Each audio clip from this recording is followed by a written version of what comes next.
All of exam short சொல்ல என்ன பார்க்க போகிறோம் அப்படின்னா அனாயன்ஸில் படிக்கிற April May 2025 final semester final year last semester regulation 2021 students உங்களுக்கான ரிசல்ட் எப்போ அப்படிங்கிற மாதிரி நிறைய பேர் வந்து கேட்டிருந்தீங்க.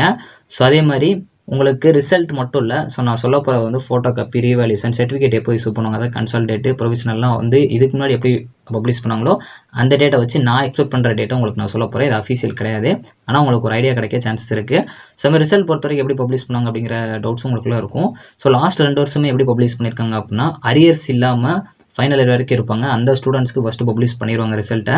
ஸோ அதுக்கப்புறம் வந்து பார்த்திங்க அப்படின்னா உங்கள் ஜூனியர்ஸ் கூட வந்து அந்த அரியர்ஸ் இருக்கிற ஸ்டூடெண்ட்ஸ்க்கு ரிசல்ட் பப்ளிஷ் ஆகும். இதுக்கு முன்னாடி அப்படி நடந்திருக்கு, பட் இந்த டைம் எப்படின்னு தெரில. ஏன்னா ரெகுலேஷன் 2017 பொறுத்த வரைக்கும் ஃபைனல் செமஸ்டரில் உங்களுக்கு கண்டிப்பாக ஒரு பேப்பர் எழுதுற மாதிரி இருக்கும். ஆனால் ரெகுலேஷன் 2021 மோஸ்ட்லி நீங்கள் 7th செமஸ்டர்லேயே முடிச்சுட்டு இன்டர்ன்ஷிப்பும் ப்ராஜெக்ட் தான் பண்ணிட்டு இருப்பீங்க. ஸோ அதனால் அதை பற்றி தெரில. ஸோ இந்த ஏப்ரல் மே 2023 எக்ஸாம் பொறுத்த வரைக்கும் ஜூன் 14 வந்து கம்ப்ளீட் ஆச்சு. ஸோ ரிசல்ட் வந்து ஜூலை 14 பப்ளிஷ் பண்ணிட்டாங்க. அதேமாதிரி ஏப்ரல் மே 2024 ஜூன் 18 வந்து எக்ஸாம் கம்ப்ளீட் ஆச்சு. ஜூலை 18 வந்து ரிசல்ட் பப்ளிஷ் பண்ணிட்டாங்க. ஸோ அதை வச்சு நம்ம எக்ஸ்பெக்ட் பண்ணுறப்போ ஜூன் 25 வந்து இந்த டைம் லாஸ்ட் எக்ஸாம் இருக்குது, ஃபைனல் இருக்குது.